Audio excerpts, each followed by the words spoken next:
How's it going? All right, trigger warning. So, sorry, my nose is crooked because it was broken. Trigger warning. This one's definitely not for the kids. I've been seeing all these big giant podcasts on here talking to I guess prisoners, guys that have been to prison and these crazy experiences they've been having, and there's a lot of holes in these stories, man. And again, this one's not for children, but I'm here to clear shit up. At least in California, this is how our politics work. This is how prison politics work. Is it about race? It is, and it isn't. I'm biracial. I'm half Latino and I'm half white. I chose to roll white. Did it have anything to do with racism? Absolutely not. Did it have to do with how things were ran? Absolutely.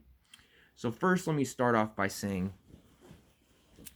where I grew up, a lot of gangs, a lot of fights, a lot of all that stupid shit. But prison and the street life are completely different. So first off, I thought when you go to prison, you find, your race or whoever you're with. And I honestly thought I was going to have a problem being biracial. Not a problem. Not a problem at all.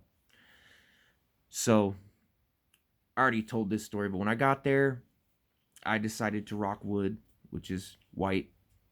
Not necessarily white, because you ain't got to be all the way white to rock wood.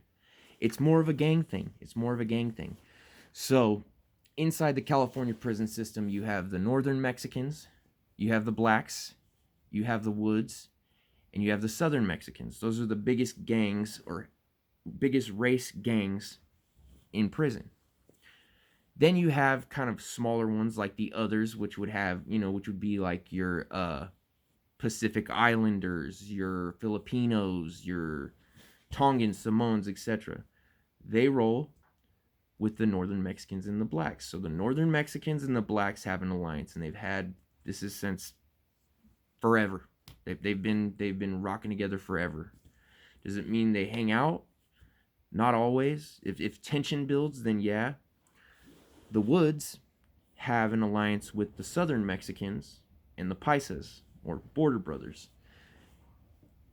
The southern Mexicans are, southern Mexicans, the Sureños. And the Paisas are more so for their race. It's like they're more so not worried about the gang thing as much as they're more so worried about just being Mexican.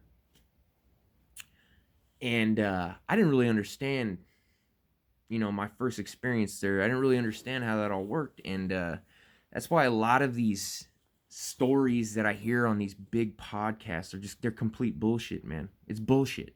I've heard this story of this white guy and, these two big black guys pick him up and throw him up against the wall and shake him down for money or drugs. And he had to call it. And okay, well, first off, if you are white and vice versa, let's say you're a black guy.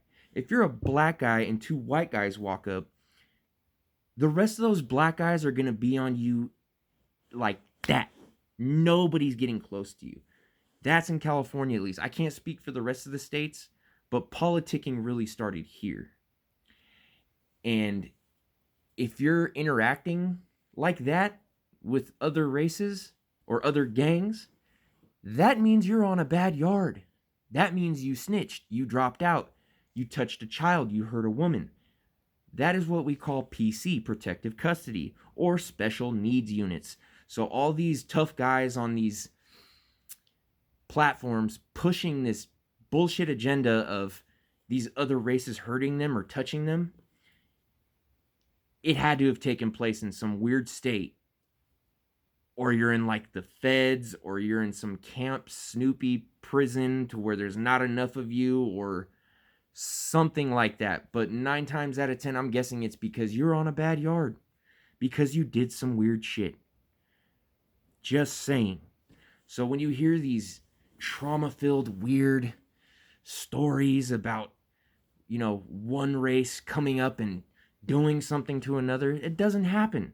And the reason it doesn't happen on mainline yards is because people have fought and died for years to create that line that you don't cross. Now, brutal interactions within the races, or more so gangs, yeah, that happens. So if I'm rocking white wood and some white dude owes me money, I'm gonna get that money. I'm gonna fight him. I'm gonna do what I gotta do, and nothing will be done unless he's got it. Unless he's in a subsect gang or what have you. But there's no way a white guy is gonna do something to a black guy.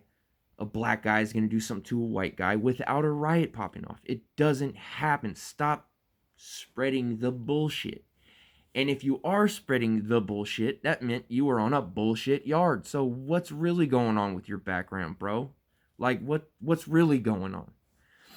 But anyways, I'm gonna tell you a little story because I'm a shit starter. I'm a shit starter. That's why I didn't have the. I mean, I can't really lie. I was cruising through. I kind of cruised through prison for the most part. Couple riots, couple of this, couple of that, but I mean, I made it out on time. For instance, right? These are the dumbass laws, and I'm not I'm not praising prison in any way. If you end up there, it's because you got caught, and it's fucking stupid. It's all stupid, but I'm a dumbass, and I like to kind of stoke the fire a little bit. And one of my best, let's put it this way: growing up where I grew up, my family, my friends, they were all Northern Mexican. I was kind of brought up in the ideal and sort of looked up to the Northern Mexican gangs because that's the area I grew up in. So when I went to prison and I realized that the Northern Mexicans who are allied with the blacks and the Southern Mexicans who are allied with the whites who kill each other every day on the streets, the Northerners and the Southerners, the Norteños and the Sureños, when they're killing each other on the streets, a lot of them don't realize that when they go to prison, they're allowed to hang out. And they're not allowed to start shit with each other unless it comes from up top. And a lot of these youngsters are out there killing and dying and being sent to prison and not realizing that when they get to prison, they better shut their ass up and walk the line and keep that treaty. But anyways, as a white guy, biracial white guy, one of my best friends ended up being a Southerner, and I had never personally, become a friend with a Southerner because when I was on the streets, I thought that was bad.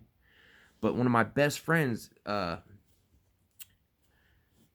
his handle was Little One, and he's a beast. Dude's a straight beast, and I met him, working out and stuff, and we slowly started talking about each other's family, and a lot of the guys that were doing drugs, we were just trying to get the fuck out.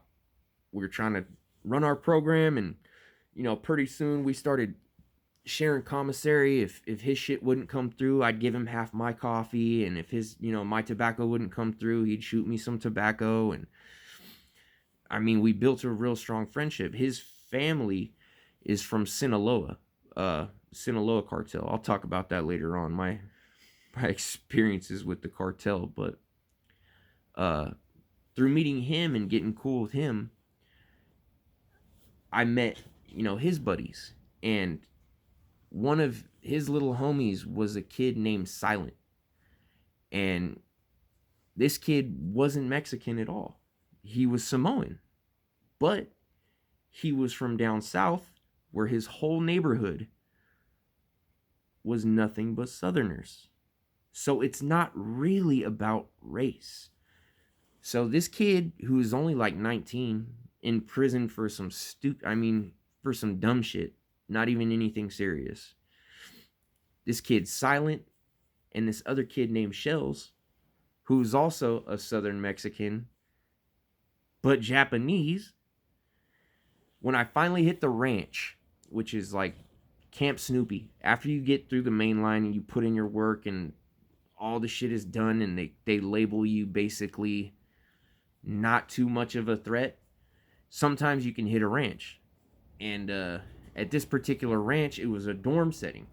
So it was a big giant cement building split in two, to where the northern Mexicans and the blacks are on one side and the white and the southerners are on this side. So I had my little bunk area, and for a while I didn't have a bunkie up top. I had the bottom bunk, and just kind of had it set up like a couch, and I would read and write letters and everything. And every night, you know what I mean, Shells and Silent would come through, and I'd roll a cigarette and just sit down and tell them stories.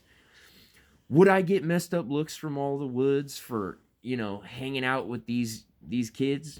Yeah. Could they do anything about it? Fuck no.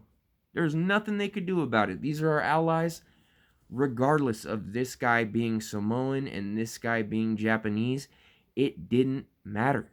It all mattered about the set. So when you talk about it being race, it is, and it kind of isn't. Did I get shit for it? Did people hate on me for doing this shit? Yeah. Could they do shit about it? Not really. I mean, if they wanted to start some shit, they could have. But they really didn't want the smoke.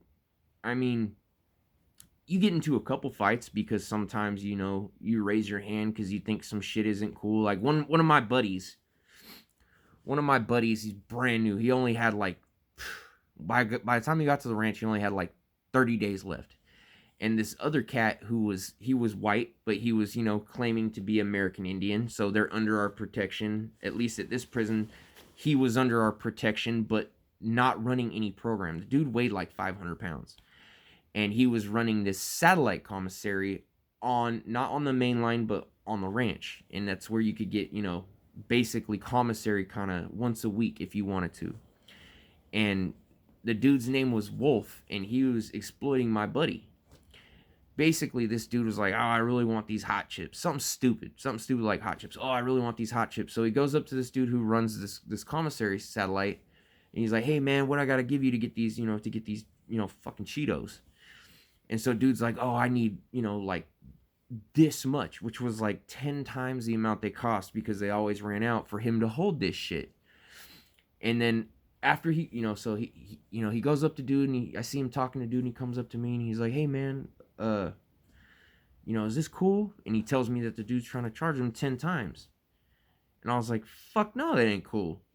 So I went up to him and I was like, look, bro, you're gonna give him the chips, but not just because you're fucking raking him over the coals and he really wants them, but you're gonna fucking give him to him because you don't do shit.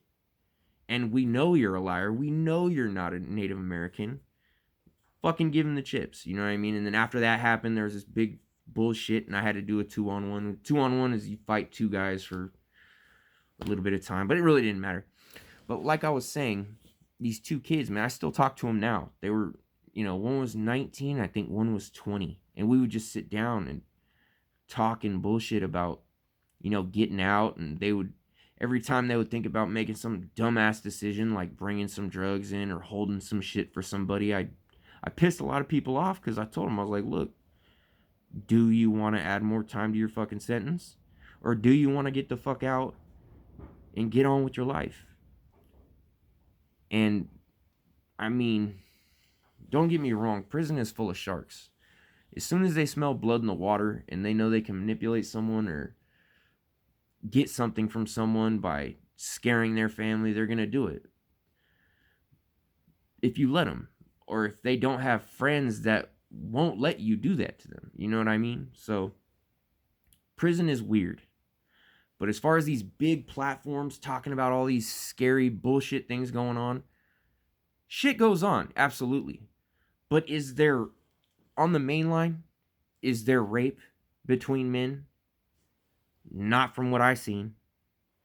Is there these interracial squabbles that happen and then you're just on your own against these people? Hell no. Because when everybody, that's the thing about being on the main line, at least in California on a main line, is everybody there knows that it doesn't matter how big, how tough, whatever. If you do someone dirty like that, everybody's gonna move. Especially if it's interracial, really intergang. It doesn't fucking happen. All these lies and shit trying to theaterize what really happens. It don't happen. I can tell you what does happen. I'm gonna tell you what happens, on this stream, but it's not what you think it is. It's not like, oh, they're extorting him for money, and he this and that. This shit happens, yeah, but it happens within the gang itself. It doesn't happen between the two different gangs. It just won't, because this guy could weigh 90 pounds and this guy could weigh 400 pounds. But if we find out this dude's getting extorted by another gang, guess what? When that dude's taking a shit or brushing his teeth, he's going to be picking his fucking eardrums off the ground. Like, his eardrums are going to pop out of his head and it's going to be done. That's one thing about real prison is tough guys don't last long. It's the motherfuckers that sit and wait and watch and reason and see who the fucking bullies are and see your weaknesses and move on that. Are friends important? Yeah. Is all that other dumb shit important? No. Thanks. That's about it.